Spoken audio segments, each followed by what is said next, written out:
Murderer, a man who ran a criminal syndicate. This man is now the president of the ruling party in this country. What does one say about the criminal justice system in that country? So, moving on to something different but still related to media and democracy. Recently, we have seen that this discourse around corporate culture, right? Corporate uh, has crept in all the departments of governance, and it only came to light recently when we had an instance of espionage and some sensitive details were being leaked out. Now, I think this shift also tells us or indicates a change in the nature of democracy, as I understand. If you could say something more, that it's not the state anymore that is central to the idea of organizing society or governance, welfare. Now it's gradually been, corporate. Corporate has assumed this role by not only underlining decisions taken by the powers that be, or sponsoring news, sponsoring media, as well as sponsoring what it means to have a normative security regime. See, it's not that corporates have started influencing news content only now. I mean, No, it has always been there. It's just that it's being done more brazenly now. Earlier, we used to have corporates do a back channel kind of investment and they would have fronts for their investment. Now we have corporates taking over an entire channel, a news channel, and dictating their agenda. So it's as brazen as it can possibly get. So yes, you're right. The corporate espionage, in a way,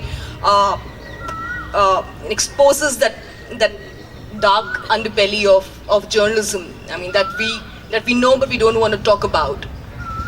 Is journalism objective anymore? Journalism is not supposed to be objective. It's not supposed to be objective. No, I don't believe in the journalism which has any objectivity. I mean, I'm sorry, but if I'm told that you are going to report on the story and you're not going to be sensitive to it and you're not going to feel for those who are affected by it, I don't think it works. I don't think there's any journalist in the country who does not take sides. I take sides. Right, and most of us take sides. So I think I do not claim to be an objective journalist in the sense of the word. And how has it made a difference? Could you talk more about it? Unlike those who... Well, I actually do not sugarcoat my criticism of politicians. I don't think it serves the purpose. I don't think in today's day and age when the Sangh Parivar has almost taken over, it's dictating to us our culture, our heritage, is responsible for aberrations in society. I think at a time like this, when we have an intellectual conversation calling them the fringe in this country, it might be politically correct, but it's not the right thing to do.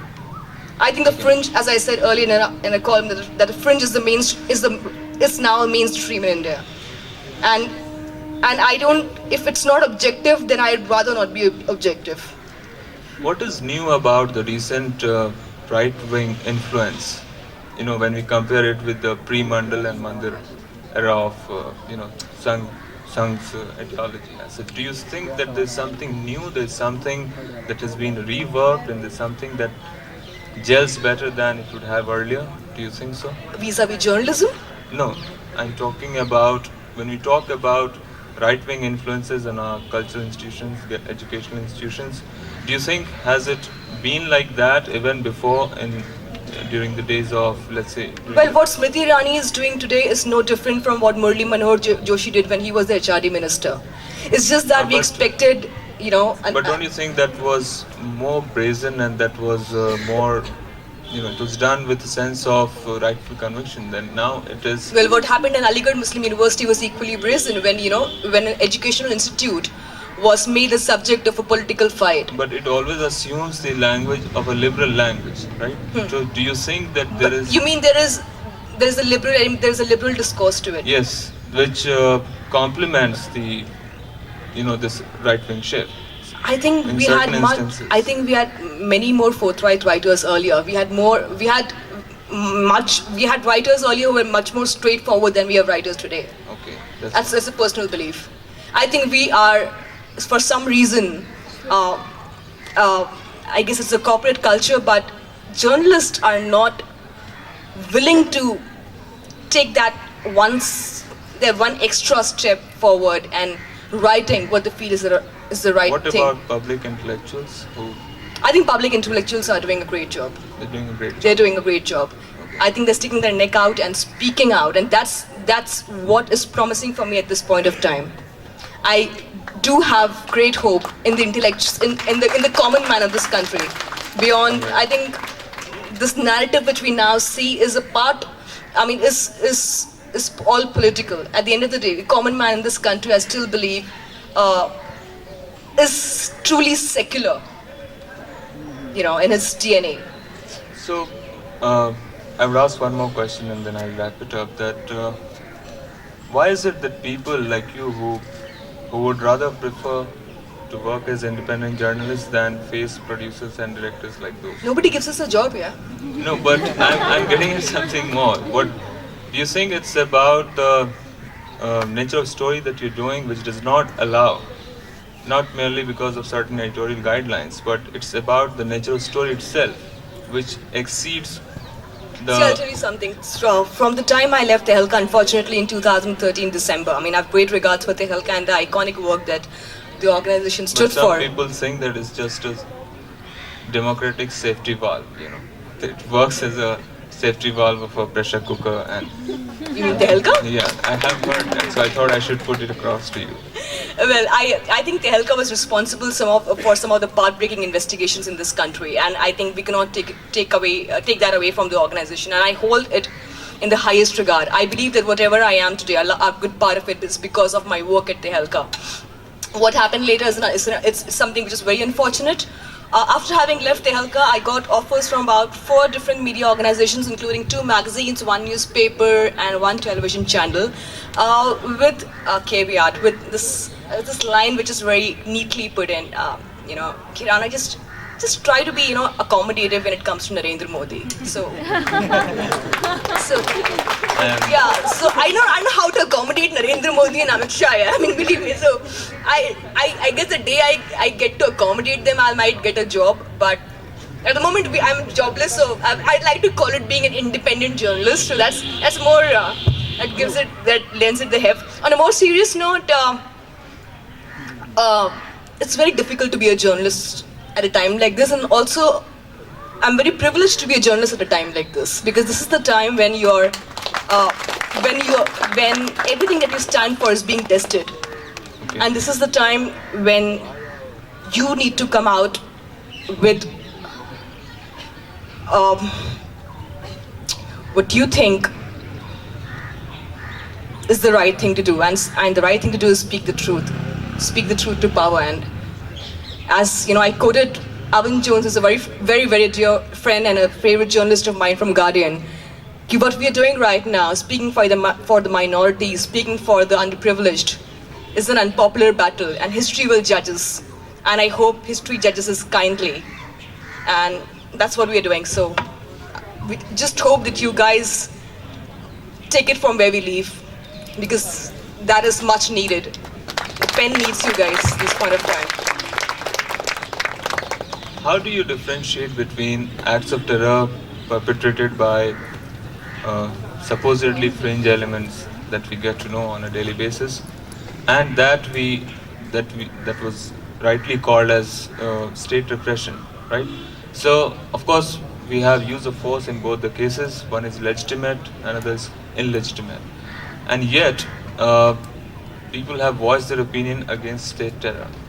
But what is it that, when it comes to media, it's for the media to bring out the elements that characterize an act of terror. So what is it that makes them deter from doing it when it comes to the state? Is it simply a fear of Sheer state laziness. rot? Sheer laziness. Yeah. Nothing else. Is it Sheer laziness, editorial line, stereotypes. But as I said, journalists are evolving too with time. I have evolved, and I can say that for my colleagues, and they are doing that bit of. So could you throw some light on how these voices are muzzled? Like, in what way? I know. I'll tell you something. I would not name the organization, but if the Aam Aadmi Party is not talking about the the corruption by Adanis and Ambanis, these stories have been doing the round for the last 8 years now, including me, yours truly, who has tried to do this story as often as possible, but has not been given the platform, including by Tehelka, because they were our sponsors for the Think Fest. So yes, that's a huge problem. That's a huge problem. It was very claustrophobic for me to be working in an organization. I cannot blame Tehelka for that, which was funded by the Adanis and the Ambanis, and which used to fund most of the events organized by them. I was in Australia recently for a leadership summit, and somebody said, so what do you think of? I think it was the leader of opposition who was also a part of the debate, and he said, so what do you think of the Adanis? They're investing about $1 billion in Australia. I said, well, they're crooks back home, but I don't know what makes you guys think that they're great investors. But back home, if I can tell you that they're crooks and they have flouted all possible eco norms. Crony capitalism is something that is flourishing because of the Adanis and Ambanis back home. So yes, that's how it is, and I'm glad I could do that bit there. And believe me, there were colleagues of mine who spoke with the same degree of passion when it came to crony capitalism on both sides, Australian and Indian side. In fact, I believe the Indian side was much more passionate when it came to speaking against crony capitalism. So I think there's great hope for for most of us now. It says there's great hope because, about 4 weeks ago we had a cover on Amit Shah, which called him a gunda, so urban gunda. So yeah, I see great hope in the country. All is not lost. Just to go back to the point that you mentioned earlier, that there are a lot of people who still keep languishing behind bars, even while you have come up with credential proof, right? Now, I'm reminded of this parable by Kafka, it's Before the Law, and how this character eventually dies out before he could even access the first door of law, even though the law is right there for him. Now, I want you to talk about what have you observed as a journalist, if you have pursued. Can I share a story? I want to share a story about Shahid Azmi. How many of you are aware of him? Wow. Yeah? Thank you. Shahid Azmi was one of the finest lawyers and human rights activists this country has seen. He was behind bars for 4 years under TADA, which is one of the most draconian laws in the country, which was one of the most draconian laws in the country. He was a very dear friend of mine. We were investigating innocents who were arrested in Maharashtra under MCOCA, which is another draconian law which allows you to be arrested if you have 2 FIRs against you and you cannot get bail for 90 days. And about 75% of those who were arrested under MCOCA were Dalits and Muslims. That's what happens in most of the cases. Before his death, Shahid met me. He was fighting. He was going to represent Kubad Gandhi, who will go down in history as a Naxal, unfortunately. He was going to represent Kubad Gandhi. He was to leave for Delhi a week before he was assassinated in Bombay. I went to him with a family of 4. One of them was Fahim Ansari. Fahim was in a jail in Uttar Pradesh, Saharanpur, right here, close by, when the 26/11 attack took place. And our very efficient Maharashtra police listed him as a co-accused in the attack, along with Ajmal Amir Kasab. This when he was in a jail in UP for 3 years. He was listed as a co-accused. The lady went to every possible lawyer, his wife and the 2-year-old, and nobody would want to help, because in cases like this, nobody would want to speak out. She came to me, she said, I read your story and I think you can help me. Shahid was very busy, of course, at that point of time because, you know, he had his hands full of these cases. He looked at the case and he said, this is bizarre. I said, I know it's bizarre, and every lawyer who has seen the papers knows it's bizarre, but not much can be done. Can you fight this case? He said, will she be able to pay me? I said, I doubt it. I mean, I said, she lives in a rented apartment for which she pays about 2,000 a month. You know, she sends her daughter to a municipal school. I don't think she can really afford. So he said, no, don't worry. I'll take care of the case. A week before he was assassinated, a week after he was assassinated, before he was, sorry, what am I saying? A week before he was assassinated, he met me at the Samovar Cafe in Bombay. And he said, Rana, I'm going to represent Kubad Gandhi. And something tells me that Fahim is not going to get justice. I've done my bit. You know, something is just so wrong here. And I said, you know, Shahid, you've done a terrific job. I mean, I've seen all your cross-examinations, especially, you know, the way you have torn apart the public prosecutor in the case. I have a feeling that, you know, we will get justice in this case. He returned back on February 11th, 2008. I remember the date distinctly because it was my niece's birthday and I returned to Bombay after reporting assignment. My phone was in silent mode. I saw my phone at around 8 in the evening and there were about 40 or 50 missed calls on my phone. I called up the last person and she said, would you confirm that Shahid Azmi is dead? I said, sorry. She said, would you confirm that Shahid Azmi is dead? I switched on television set and the breaking news was Shahid Azmi succumbs to his injury. The people who had shot Shahid Azmi had actually called him before, you know, meeting him, saying that, you know, my brother is behind bars in a fake case, would you help him? Shahid was extremely unwell. He still came down that day to see them and he was shot dead point blank.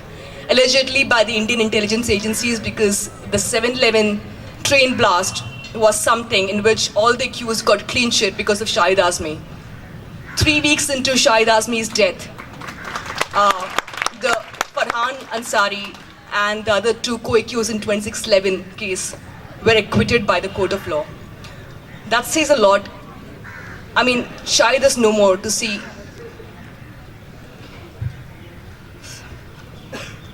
To see justice being done to a cause that he's so passionately fought. But there are many like Farhan, many like Fahim, who are co-accused for no reason in our charge sheets and FIRs. And that's how it is. So we'll probably open it for your questions or remarks. Yes, please. Narendra Modi जब 2002 के दंगे हुए थे तो Somebody give him the mic, please.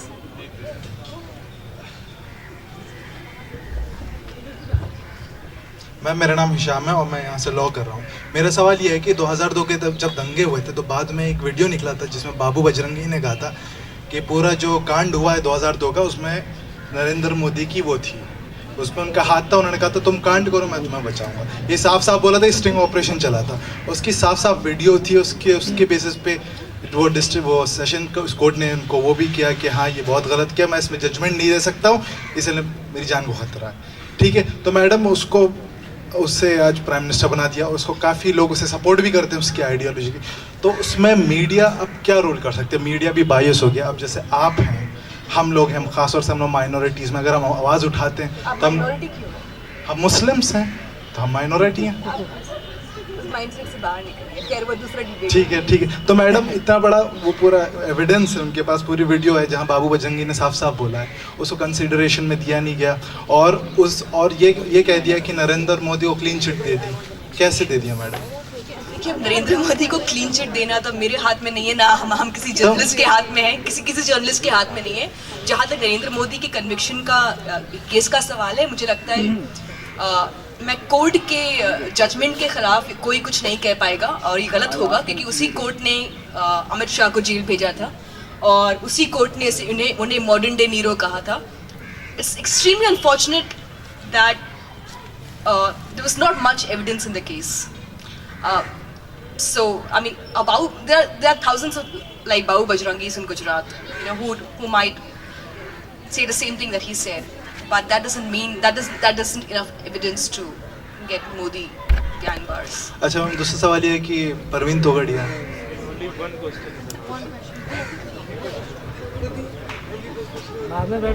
अस्सलाम वालेकुम। मेरा question इसी के ऊपर है। आपने कहा कि ये मतलब बहुत ज़्यादा हमारे पास एविडेंस नहीं था, लेकिन एक वीडियो मैंने देखा था जिसमें नरेंद्र मोदी खुद कह रहे थे कि गोधरा कांड हुआ, हमने उसका बदला ले लिया। वो वीडियो मैंने खुद देखा है, उसमें नरेंद्र मोदी ने खुद कहा गोधरा कांड हुआ, उसका हमने बदला ले लिया। तो इसके बारे में आप क्या कहना चाहेंगे? इसके बारे में कोर्ट्स अपना जवाब दे चुके हैं, मुझसे क्या सुनना चाहते हैं? नहीं, तो आप जर्नलिस्ट हैं और जो और सभी जर्नलिस्ट होते हैं वो लोग क्यों नहीं इस चीज़ को फोकस करते हैं, क्यों नहीं इस चीज़ को सामने लाते हैं, ये सब क्यों नहीं करते हैं आप लोग? आपकी बात सही है, जर्नलिस्ट ने भी बहुत अच्छा काम किया है। जहाँ तक गुजरात में जहाँ तक जस्टिस का प्रोसीजर हुआ है वो सिर्फ जर्नलिस्ट की वजह से हुआ है। शायद देरी हो रही है, लेकिन it's never too late. Hello, ma'am. We've seen that the corporate media in general is very much against state control when it comes to the economy, when it comes to economic policy. We've become the media has become very pro-right in terms of economic policy. The socialist media, we don't see that too much today. But when the same corporate media, when it comes to security, when it comes to issues like terrorism, they are very much pro-state. They're very reluctant to question the official version, question the security establishment. How does that come about? How does that paradox? Because the corporate has always been pro-state, and corporate has always been spineless. So Yes, but the same corporate goes against vehemently against government control in the economy. the corporate will never be with the opposition. The corporate will be with the people in power. So if it is the Congress government in power which did excesses, it will basically criticize them when NDA comes to power, when BJP comes to power. Could we have someone from here? Everybody's here. All right. You have come here to ask questions. All right, go ahead. Okay. So, ma'am, you talked about journalists not being straightforward. Yeah, in present times. But being straightforward in present situation is also not very easy, right? And you talked about talking truth to power. When power is truth, so how it is created as truth? Power controls truth in present times, if we see it like that. So how are we going to talk straightforward to push across our ideas? Journalists, because you did your piece on Adani, but it did not come to light, right? Because you were too straightforward about your ideas. So how are we going to survive? It was also because the agenda of the organization was not such that it wanted to carry a story on the Adanis, but there's always a way forward. Yeah? I mean, just because an organization will not carry a story does not mean we will stop reporting on it. Your job is to keep on reporting. I mean, I'm sure the organization will not publish many stories. 30 or 40% of my stories, my biggest investigation has remained unpublished till date, which is now coming out in the form of a book. So it's a 1 year long investigation. Eventually boils down to the editorial guidelines, right? It does boil down to editorial guidelines, but there is to everything. There is a way. There are ways and means through which you get your story out. Right. I mean, write a blog here. Yeah, How difficult is if it I could remind you, one of her pieces was pulled out from Midday? DNA, sorry.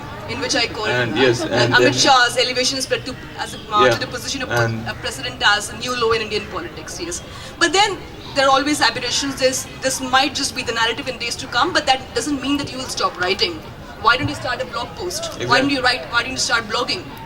This is a time when everybody's taking to Twitter, everybody's taking to social media. Start writing. I mean, there are people everybody wants to read.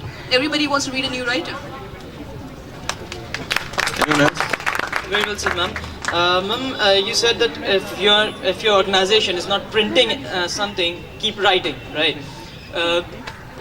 But journalists like Praveen Kumar of News Express, when he says during Praveen Swami, you mean? Praveen Kumar, I think Praveen Swami, something. Because I saw Praveen Swami is quite a favorite here. Okay, no, Praveen Kumar, he said a lot about how BJP is trying to manipulate the coming elections during the whole election campaign time. Then there were also, I'm not talking about just the minorities of Muslims, but also the minorities of Sikhs who were being what you say, prosecuted by the BJP government in Gujarat, and that appeared in one of the newspapers, The Hindu. But then these journalists are thrown out when they say something way too, like as soon as BJP came into power, Praveen Kumar was thrown out from News Express. Okay, so how do you think that the journalists who actually try to be activists as well, who try to put... You mean active journalists? Activist journalists, yes, of course. Sorry for the... so active journalists, don't you think that active journalists should have their own guild, should make up their own groups and try to bring forward something new, like the Helka or something? Because we have had the Helka coming, active journalists coming together. I wish there will be. I hope there's a day when we all come together. We disgruntled lot. We the lot of the new consultant editors group. We come together and start something. Yeah. Ma'am, speaking a bit on journalism, you said during the conversation that you wouldn't prefer objectivity in reporting, right? So don't you feel That doesn't mean I'll go against facts. Huh? of course. I'm all for facts. Yeah. Yeah, obviously. So, ma'am, don't you think that somewhere compromises with the essence of the journalistic, entire journalistic affair? I don't think. No. I don't know who has. I mean, when I was in college, I was given a list of 10 do's and don'ts in journalism. I don't think any of us practice any of those do's and don'ts. And I don't. My father said you can never be objective in journalism. If you go and meet a case study and if you cry on hearing the story, that doesn't mean that you're being biased. That just means that you are human enough to understand their plight. So yeah, if you mean I'm losing my objectivity there, then. Okay. First of all, welcome and name you. You have always been an inspiration to budding writers like us. Okay, now you just said in your talk that the common man of India, you have very much hope with the common man of India, and he's secular with his DNA, and I completely agree with you. But we have also seen, it is a fact, that we witness riots and bickers at least on a regular basis. So what role has the journalism, and more precisely saffronized journalism, played in creating this atmosphere? No, I don't want to use the term saffronized journal. I think it's absolutely incorrect. Or journalism has played in creating this atmosphere or in dictating the discourse of the mainstream media. I think journalists have brought to fore some of the most important stories where riots are concerned. So I wouldn't believe in the term saffron journalist. I don't think there is any such thing. I mean, by that logic, we should also start using the term Islamic journalist. So it won't be, I think that'd be unfair on all of us. I think this, I think the kind of reportage that we see on riots, I think it's commendable. What we have seen, I mean, from Muzaffarnagar, had it not been for the media, Muzaffarnagar would have just gone unreported. So it goes to the credit of the media that these cases come to light. Hello, I'm not a student of journalism, but there is something called journalistic ethics. So do you think that journalistic ethics in practical, if it is implemented, it would be very much efficient for unbiased media, or you can say a kind of ethics just implied anyway would be great yes. for any profession. But a second question I would say, there is a check and balance for everything like judiciary, politics, and people and everything. For media, what can be a check of balance if it gets in its way out? What can be the thing that can be a check and balance for the media? Well, before everything else, factual reportage should be the most important check that every journalist should be asked to report. Unbiased reportage should be made, the crux of our, of our news organizations. If that is in place, I think a big part of it is sorted. Can we have questions closer to the theme of the conversation? Good afternoon, ma'am. Yes. My name is Ishtaq Hussain. My question is, you tell that you just said that the media can't be objective. It's a subjectivity which can't be omit from the media. So, is there any alternative? Is there alternative from which we can bring media from the shackles of this cooperative influence which has been on media? You should read more people like us here. She does not mean that one has to be biased, right? I do She's not not saying mean one has that. to be biased. No, it's the corporate influence. It is the I know what you're getting to say. I know what you mean is the media. I know when you mean that journalists whose voices go unheard. Yeah. Then I think you should start reading more. I mean, I know of a lot of writers and friends of mine, journalist friend of mine who write blogs. So Perhaps you could start reading them. Perhaps you could, you know. Ma'am, is there any alternative through which we can bring the reality in front? Otherwise, we have seen that most of the journalists, most of the media is the paid media. It's under the cooperative influence. Yes, the paid Let's not. It's almost Let's avoid sweeping remarks. It's like almost paid media. Paid media, corporate with corporate influence. I do understand. There's a great deal of cynicism, which I can see about journalism. Having said that, journalism has, to its credit, some of the best investigations in this country. It has sent prime ministers and ministers behind bars. So I think we should give a little bit of credit to journalists in journalism, and writers where it's due. You know. But mostly, ma'am. Could we have Okay, thank you. anyone else? Hello, ma'am.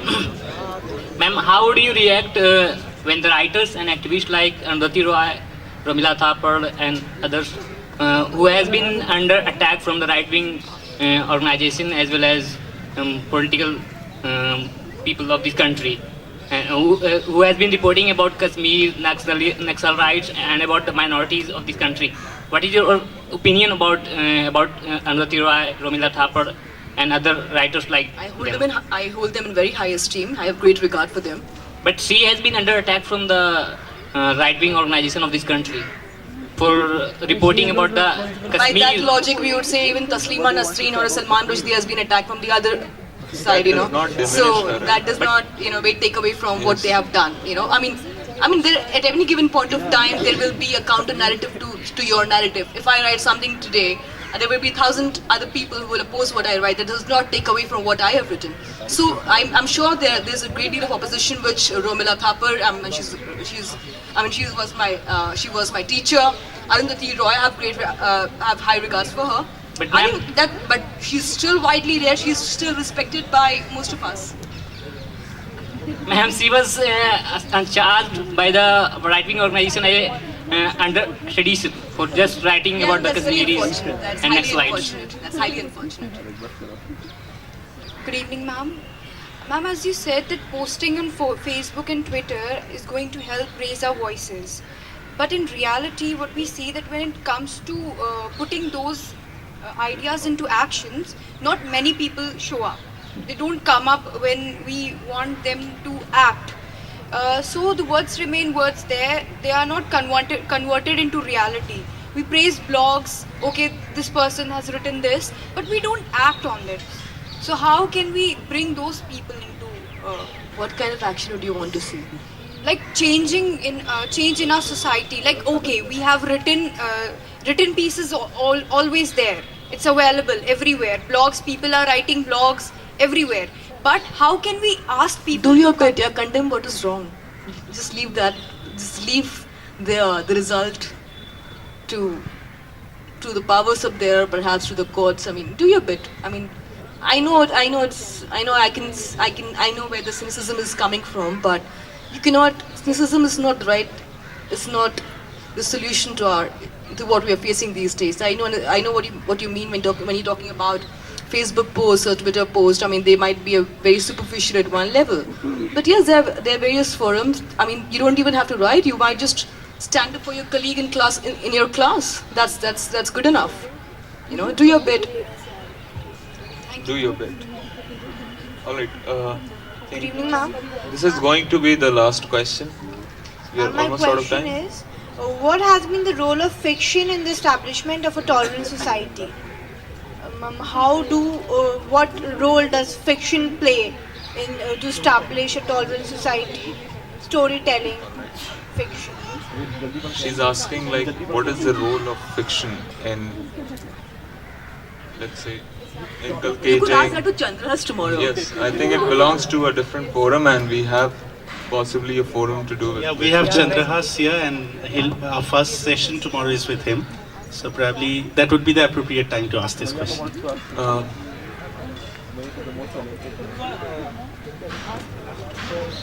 While talking about resistance, I mean to say that you are such an independent journalist, and who's opposing those narratives? Is it the general public or some sects of people who are opposing?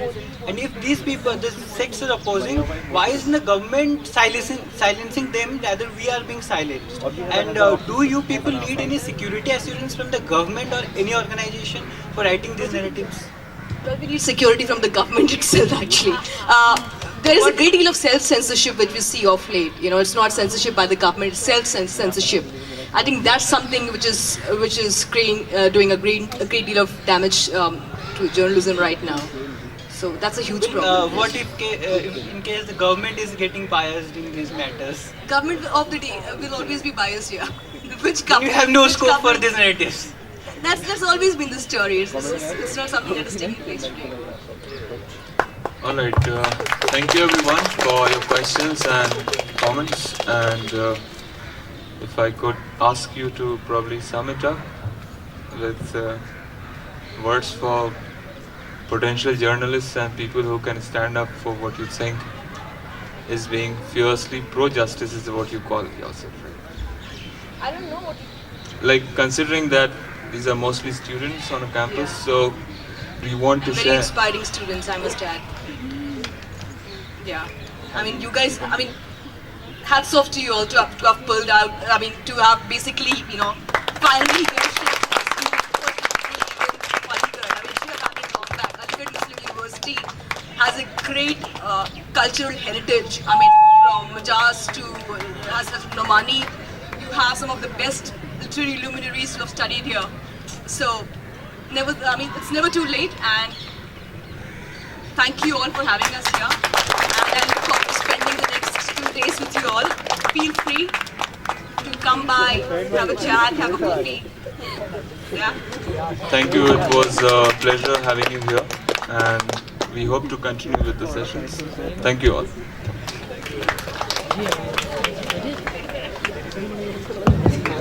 Hello. Ladies and gentlemen, there's an announcement from 6:40.